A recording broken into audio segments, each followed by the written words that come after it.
Before the first sword was drawn, before gods sat upon thrones, before the world was called by any name, there was a question. And the one who carried that question in his heart was not a rebel, not a challenger, but the greatest god of them all, Odin, Allfather. He was not born to rule. He chose to, not by might but by longing, not through conquest but through knowing. But in this world, knowledge is not light. It is a wound, a bargain, a gaze from which there is no return. This is not a tale of glory, not of battles or crowns. This is a tale of what it costs to look upon the truth of gods, of fate, of endings, and still choose to keep looking. Before Ragnarok, before the world broke apart, there was a journey. And on that journey, an eye was given so the world could be seen for what it truly was. Asgard glowed beneath a wine-colored sky, its golden rooftops catching the fading light like the last breath of a fire. From the throne atop Valustjalf, Odin sat in silence. His single eye, keen, watchful, burdened, looked out from Hlidskjalf across all 9 realms. He saw fire churning in Muspelheim, endless ice winding through Niflheim, and the flickering lives of men in Midgard, pulsing like tiny flames on a windy plain. Yet even as he saw more than any being alive, what he saw was becoming unclear. The world no longer sang to him. It muttered, fractured, blurred at the edges. His visions twisted into riddles, his foresight clouded. Then came the dream. It arrived on the longest night without warning. In it, Yggdrasil, the world tree, shivered, withered, and dropped its golden leaves like dying stars. A great black wolf devoured the sun. Seas flooded the realms. Dead warriors rose with fire in their hands. And in the heart of it all, Odin saw himself, brought to his knees, swallowed by jaws that blotted out the sky. Fenrir. He woke in silence, his breath slow, heavy, echoing in the golden chamber like the beating of a hollow drum. None of the gods heard him. The hall remained still. The next morning he summoned the seers and the Volvas, those who spoke in riddles, in bones, in blood. They came from across the realms with symbols, runes, chants. But none could name the shape of the darkness rising in his dreams. None could pierce the veil. Finally, one old Volva, her voice like wind through dry leaves, said, "Mimir knows, but you know the price he demands." Odin gave no reply. He already knew. At dawn he left Asgard without escort, without armor, without Gungnir. Only his dark cloak, a wooden staff, and 2 ravens, Hugin and Munin, circling overhead like thoughts unspoken. The gods watched from afar but did not speak. They knew this journey was not theirs to walk. He traveled through fog and root and time, crossing silent fields and frost-bitten rivers. In the shadow of a pine forest he met a blind man feeling his way along a stream. Odin paused, studying the empty sockets. "Have you ever seen the world?" he asked. The man nodded. "I did," he answered, "and that's why I chose not to see anymore." Odin said nothing, only moved on. Then he reached it, not a place but a presence. Yggdrasil rose not like a tree but like a living thought, a memory held in wood and time. Its branches curled across the heavens, its roots pierced dreams. He laid his hand upon the trunk, and the world went quiet. His mind sank into something deeper than memory, and the second vision came. This time he stood before a well of blackness, deep and endless. A severed head hovered above the water, eyes closed, lips moving. "You have come, Odin, but you are not the first. Many have desired to see all things, but none have dared to lose themselves." The voice did not echo, it rang inside him, ancient and unmoved. When he awoke, his hand was still upon the bark. A sliver of light cut the mist like a blade, drawing a path forward. He did not turn back. He did not speak. There was no need.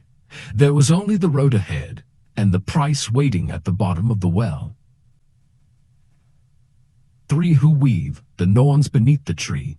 Beneath the roots of Yggdrasil, where time gathers like dew on stone, there lies a place no god dares linger, a quiet, dark hollow where memory, moment, and what has yet to come are braided together like hair soaked in fate.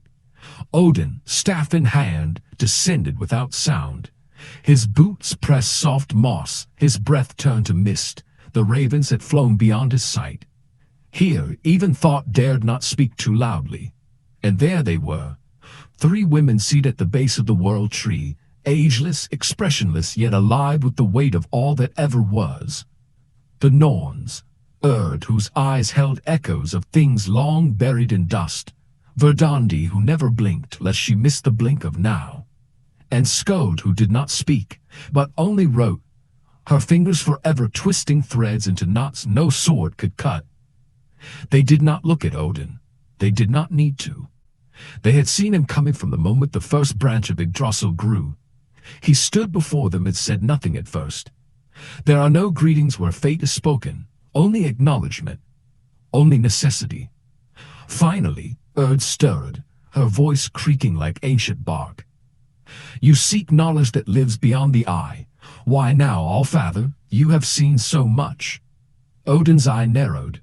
Because I see less and less, and what I do see no longer obeys its own shape.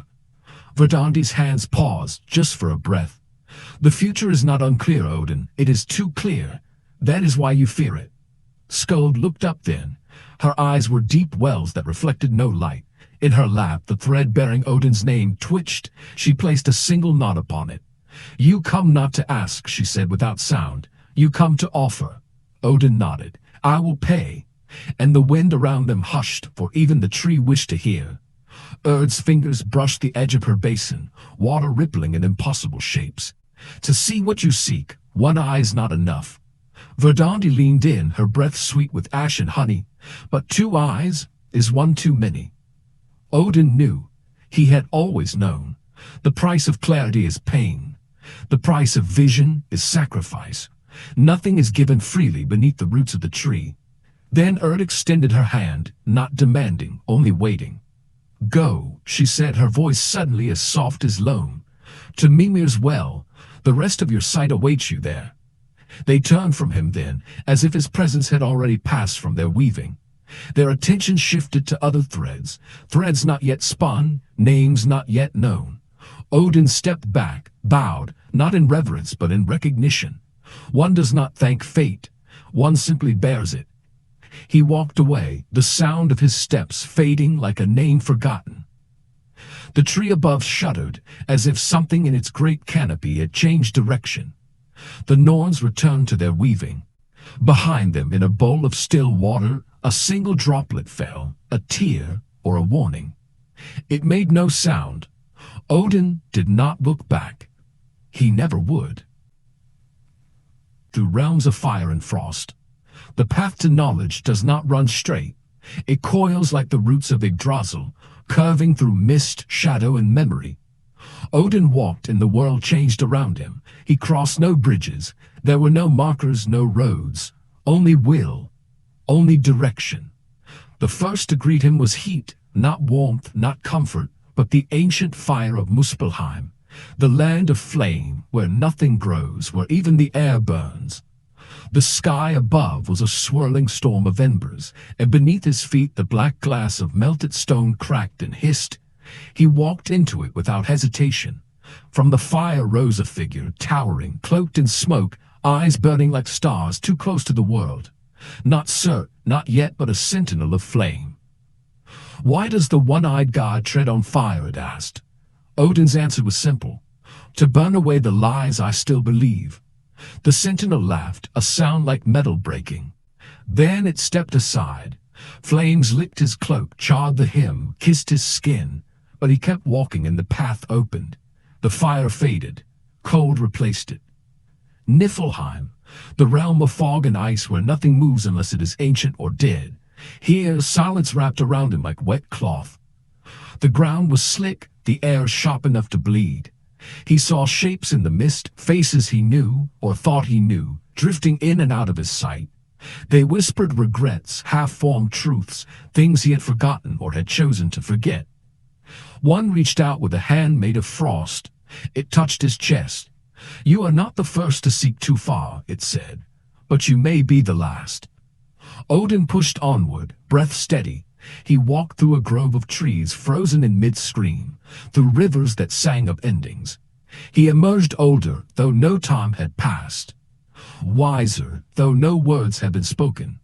Between fire and frost the world opened again, and now it showed him Jotunheim. Here the land was wild and alive. Mountains rumbled like breathing giants.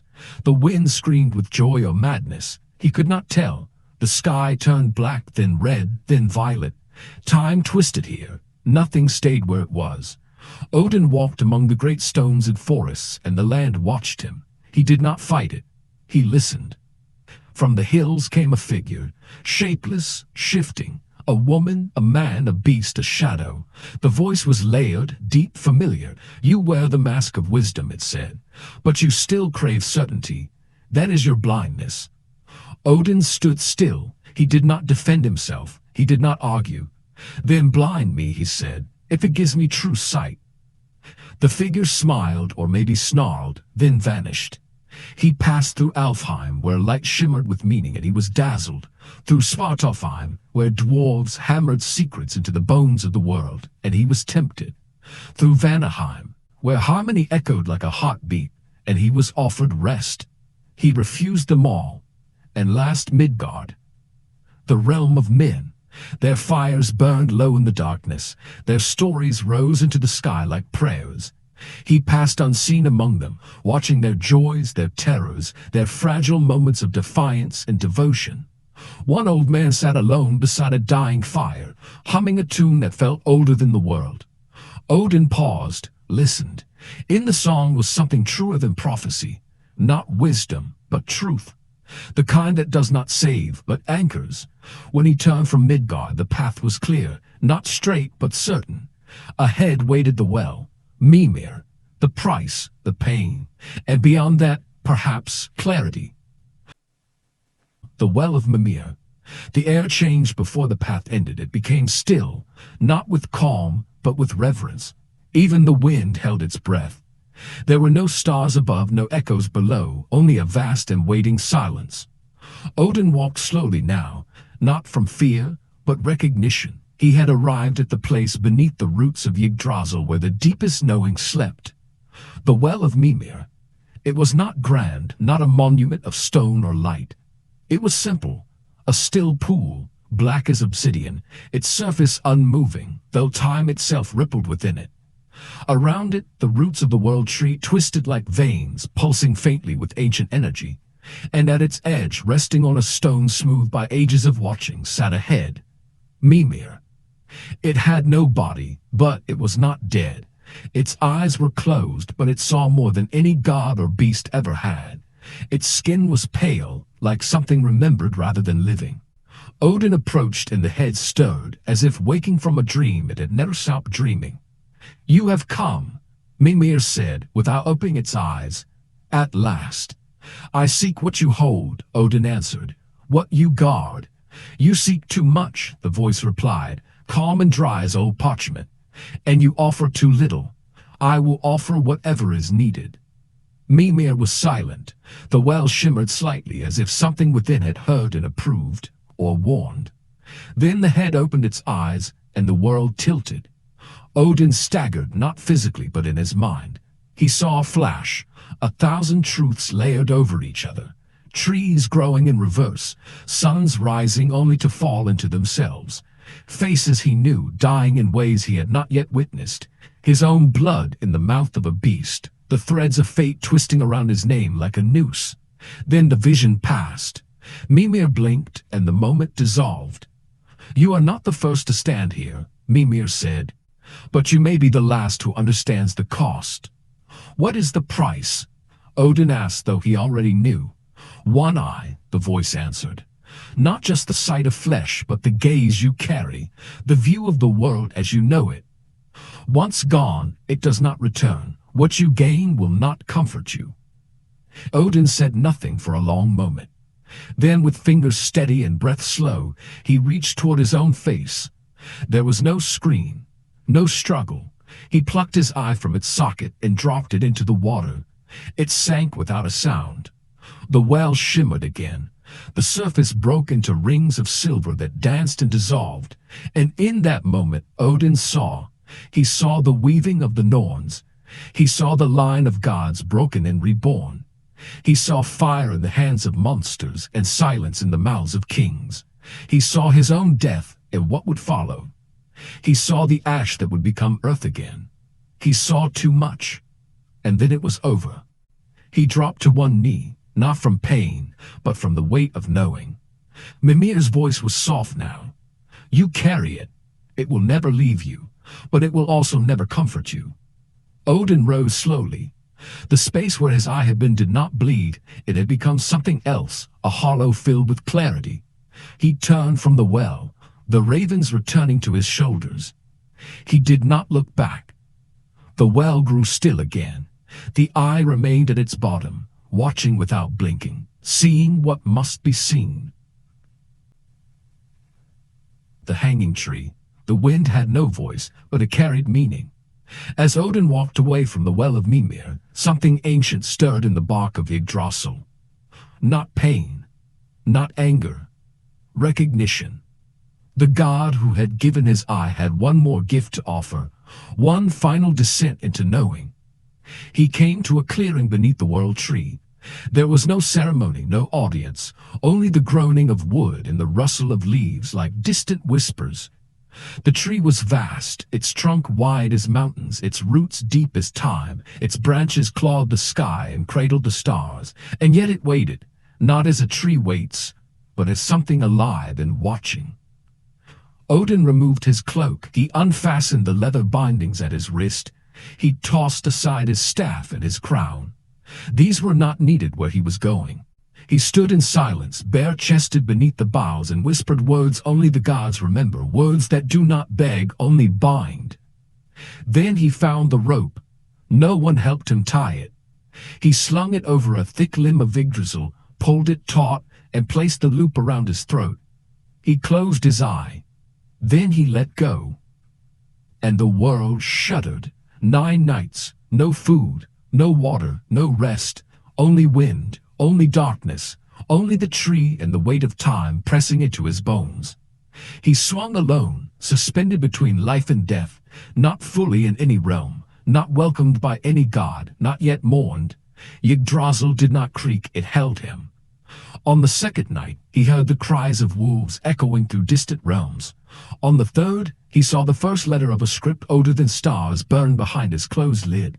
By the fourth, his body had gone cold. His hands numb, his skin pale and bruised, but he still lived. Somehow. By the fifth, voices came, some kind, some cruel. They spoke not in words, but in memories that were not his. He saw himself as a boy. He saw himself dying. He saw every god he had ever known laughing, burning, fading. By the sixth, he wept, not in sorrow, in awe. The pattern was beginning to reveal itself. On the seventh night, the tree whispered back. And on the eighth, the runes came, not in a blaze of light, not as answers, but as symbols etched into the fabric of nothing. They drifted before him, shapes made of purpose, each one alive. He saw that they were not just letters, they were forces, each bound to the spine of the cosmos. Some were creation, some were endings, some were madness and healing and luck and blood. They asked him nothing, they did not demand worship, they simply were. And he reached for them. It was the ninth night. His body was broken, his mind cracked open, but his will remained. Odin grasped the runes, and in doing so, he changed. The rope broke. He fell, not to the ground, but through something deeper than gravity, through silence, through time, through death. When he woke, the grass was wet beneath his cheek, the sky above was dull and gray. The tree stood unchanged, but Odin was not the same. He rose slowly, painfully. Not reborn, but reforged. The runes now lived inside him, not as knowledge, but as truth. He could name what others feared. He could shape what others obeyed. But he also carried their weight. He would never again sleep as a god sleeps. His dreams would be full. He wrapped his cloak around his shoulders, took up his staff again, and whispered something to the tree. No one knows what. A farewell. A proning. The leaves rustled. Then he walked on. The return to Asgard. The Bifrost Bridge shimmered like morning frost caught in sunlight, stretching across the void like a thread pulled too tight. Odin stepped onto it, and with each step it sang. Not a song of glory, but of gravity, of something returning heavier than when it left. The ravens flew ahead. The colors of the bridge rippled underfoot, but they did not gleam the way they once did. The god of wisdom, now one-eyed, now marked by runes, approached the gates of Asgard with the silence of a man who had seen the bones of truth. He entered without heralds, no horns, no feasting, only Heimdall at the gate, watching with eyes as piercing as light itself. For a moment, the guardian did not speak. Then he bowed, not in duty, but in acknowledgement. He had never bowed before. The halls of Valaskjalf, once bright with laughter, dimmed slightly as Odin walked through them. The other gods rose from their seats. They did not speak. They did not greet. They only watched. Something in their king had changed, not in body, but in presence. He carried silence like a sword. He wore vision like a shadow. Frigg approached, her gaze filled with both love and fear.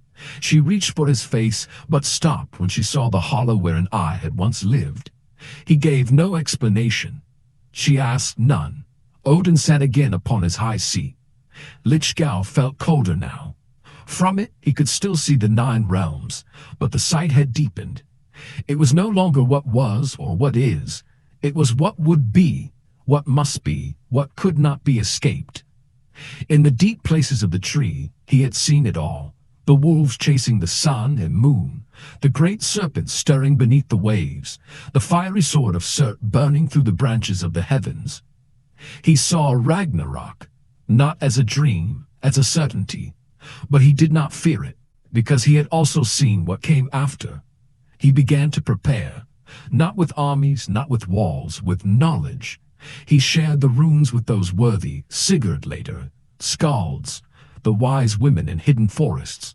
He sent the Valkyries out not just to gather warriors, but to gather witnesses. He whispered to the dwarves, bidding them forge weapons that would not be used for centuries. He watched Loki closely. He said nothing of what he had seen in Loki's eyes, yet. The other gods still feasted, still laughed, still warred. But a stillness had crept into the corners of Asgard. A question they did not ask aloud. What had Odin brought back? He rarely answered questions now.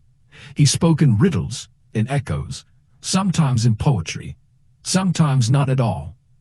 But when he closed his one eye at night, he dreamed no longer. He remembered the tree, the rope, the runes, and the price.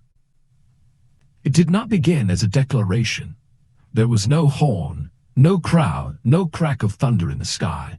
It began with a whisper, spoken first to a raven, then to a flame, then to a wind passing through the halls of Asgard. The words found their way into the ears of gods who no longer listened closely. Odin did not stand to announce what he had seen. He spoke in fragments, as a weaver might hum the shape of a tapestry before it is spun. And yet, they heard him. At first they dismissed it. Thor laughed, Freyr shrugged, Tyr frowned, but said nothing. Even Frigg, who had known his silences for longer than the world had turned, dared not press too hard. Odin had returned different. That much was clear. But what he brought with him, that was unbearable to believe. He spoke of a serpent so vast it would wrap itself around the world, and in the final days rise to poison the skies. He spoke of wolves, Skull and Hades, relentless, devouring the sun and moon, plunging the realms into a lightless dusk. He spoke of the dead returning, not with songs of sorrow, but with blades drawn and fury unbound, of gods falling, of fire rising, of the world tree shuddering from root to crown, and of the rope that would not hold. He told them that he would die. He told Thor that he too would fall beneath the venom of the serpent. He told the others less, but not because he didn't know, because they were not ready. Still, the seed had been planted. Some began to dream differently. Some sharpened their weapons more often. The music in the halls grew louder, as if to drown out a sound they could not name. Loki heard the words too. He smiled more than usual, laughed more than was called for. But when he was alone, his eyes were too quiet. Odin stood often beneath the tree now, not as a supplicant, but as a sentinel. The ravens brought him signs. The winds carried strange scents from distant realms. The Norns no longer looked him in the eye when he walked past the well. And still he watched. He watched the sky, he watched the sea. He watched the children of gods and giants grow stronger, wilder, and he waited. But not in stillness. He taught. He whispered runes into the minds of those who would inherit the world to come. He carved hidden meanings into wood, into stone, into the bones of beasts. He met with mortals, not as a king, but as a traveler in shadow, gifting them dreams they would mistake for prophecy. He sowed wisdom like seeds, knowing few would bloom in his lifetime. This was not panic. This was not surrender. It was preparation. Because Odin did not believe fate could be changed, but he believed it could be met with clarity, with courage, and with something more powerful than resistance. The children of chaos. There were whispers in Asgard now, not from enemy gates, not from foreign lands, but from within its shining halls. Whispers of names the gods feared to speak too clearly, names with too many meanings, too many endings. Odin had spoken of them, not as monsters, but as inevitabilities. Fenrir, Jormungandr, Hel, the children of Loki. They were not born in Asgard. They were born far from golden light, in the iron woods of Jotunheim, in the shadow of giants, in the silence of things the gods refused to watch too closely. Angrboda, their mother, was not wicked, but she was not tame, and her children bore the marks what the gods called wrong, but what the world itself had allowed. Odin had known of them. From the moment they drew breath, he had seen the danger in their futures, and so, one by one, he had ordered their fates bound, not in cruelty, but in preventative grief. Jormungandr, the serpent, was cast into the oceans of Midgard, where he grew so vast he circled the world and bit his own tail. Fenrir, the wolf, was raised in Asgard, among the gods for a time, until he grew too large, too knowing. His eyes met Odin's with intelligence, not innocence. They tried to bind him with chains. He shattered them. Then they tried Gleipnir, the ribbon forged from the impossible. The wolf consented, but only if one of them would place a hand in his mouth. Tyr, god of honor, stepped forward. The wolf was bound. The hand was taken, and Hel, the half-dead daughter, pale and calm, was sent to the land beneath the roots, Helheim, to rule over those who died without glory. She did not scream, she did not beg, she simply descended, and began to rule. Odin watched all of this. He watched not as a judge, but as a father of a world unraveling itself. He did not rejoice in their binding. He knew what it meant. The moment you lock fate in a cage, it waits only to grow teeth. He began to visit them in secret. He walked the shores and spoke to the waves that curled like the serpent's back. He passed by the plains of the wolf's prison, where Fenrir strained silently against what held him. He stared into the dark between roots, where Hel's presence made the earth feel older than it was. He asked them nothing. He only listened, and they spoke. Not in words, but in feelings, in dreams that bled into his sleep. They did not seek destruction, but they had been cast as destroyers. They did not hate the gods, but they knew what it meant to be feared. And in that knowing, something ancient was born. Odin returned to Asgard with deeper shadows under his cloak. He spoke less, slept less. The gods asked no questions. The day of reckoning, he knew, would not begin with a trumpet, but with a breath. And when it came, it would not come from some foreign enemy. It would come from within, from the children they had locked away, from the cracks in their own walls, from the fire they had tried to bury, only to find it waiting beneath the roots. The gathering storm. It began not with a roar, but with a shift. The sky grew restless. The winds forgot their directions. Birds changed their flight without knowing why. And in the halls of Asgard, where gold once caught the sun like a mirror, there were long pauses between laughter. The gods felt it, though many would not name it. The air had changed. Odin stood often beneath Yggdrasil now, his hand resting on its bark, as if he could feel the pulse of all 9 realms through the wood. His one eye, deeper than night, scanned the horizons. The ravens whispered of portents, wolves howling before dusk, storms born without clouds, warriors dying with visions of fire behind their eyes. The Valkyries began to return from the fields of Midgard sooner, more often, with eyes that did not meet the Allfather's gaze. They brought news not just of valor, but of unease. Mortals were dreaming the same dreams. Children wept in their sleep, naming names they had never learned. Runestones cracked without touch. And far in the east, beyond Jotunheim, Surt stirred. The fire giant, once content in his stillness, now gripped his sword more tightly. It had not left its scabbard in an age, but its edge burned through the leather now, hot with purpose. Muspelheim had grown louder. The forges burned too long. The shadows of giants stretched across the land like warnings etched in flame. And yet, the gods still debated. Thor paced the halls like a storm trapped in a bottle, calling for action, for war, for lightning. Freyr watched the skies with dread, regretting the sword he had once given away. Heimdall stood at the edge of the Bifrost, his hand ever on his horn, yet his ears strained to catch the one sound he feared most, the first footstep of fate.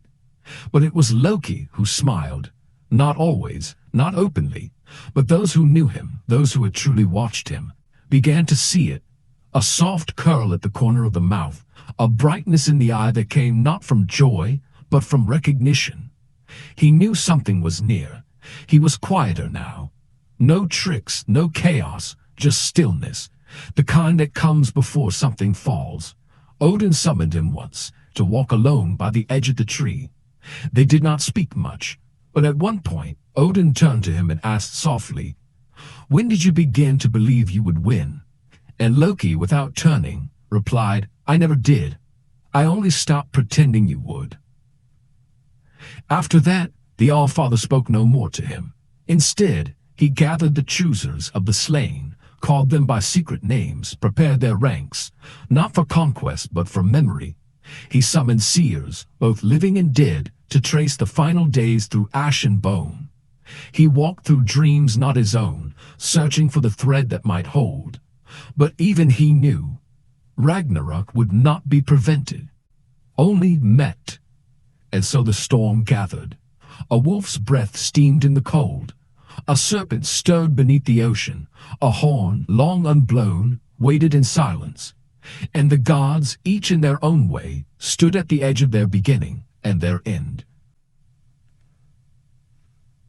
I at the bottom of the well. Night fell without fanfare. No thunder, no blood-red sky, just a soft folding of lido as if the world were holding its breath. Odin stood alone beneath Yggdrasil, the world tree silent above him, its great limbs unmoving, as if it too waited, not for war, but for meaning. The wind had died. The stars blinked cautiously behind thin clouds. Somewhere far off, wolves howled. But here in this hollow place between roots and sky, there was only stillness. He had come to speak to himself, or to what was left of himself. Not the crown, not the staff, not the ravens, just the piece of him that remained where he had left it so long ago, at the bottom of Mimir's well. He knelt beside the dark waters, now still as stone. His reflection was broken, one eye watching, the other an echo of sacrifice. He did not speak aloud. He didn't need to. The water knew, the well remembered. And in the deep beyond vision something stirred, not a shape, not a voice, but a presence, the sensation of his own eye, resting in that sacred blackness, unchanged, forever open. It looked back at him, not with judgment or grief, but with understanding. Odin felt it, everything, all at once. He saw Baldur, still radiant in Hel's quiet halls. He saw Fenrir straining at his bonds, not in rage but in inevitability. He saw Jormungandr twisting under dark water, waiting to rise, not with hate but with purpose. He saw Hel herself, calm, composed, neither cruel nor kind, only balanced. He saw the fire in Surt's blade, yes, but he also saw Green waiting in the ashes. He saw Thor, proud and weary, facing the storm with no regret. He saw himself, dying beneath the jaws of the wolf, and not resisting. Because this was not defeat. This was fulfillment. The gods were not eternal. They were necessary. They had held the world steady through its youth. Now they would break, so the world could be reborn. And his eye, still watching from the bottom of the well, had known it all along. He stood. No heaviness now, no dread, just clarity. When he returned to Asgard, he said nothing of what he had seen, but he laid down his spear. He placed a hand on his son's shoulder. He whispered one final rune to the bark of the tree. And then he waited, not for glory, not for survival, but for the sound of the horn. And far below, deep in the water that sees all things, his eye remained open, watching the end and everything beyond it. Now, what must come is coming. The wolf has grown, the serpent stirs, the fire gleams along a sword not yet drawn, and the horn of ending waits only for a single breath. But beyond it all, in a silence deeper than death, there remains an eye still open. It does not blink, it does not sleep, it does not grieve, it watches. And in its watching, there is no fear, no vengeance, only truth. For Odin did not seek to win. He walked to remember what the world has always tried to forget, that all things begin with sacrifice, and they only continue because someone was willing to face the final truth and not look away.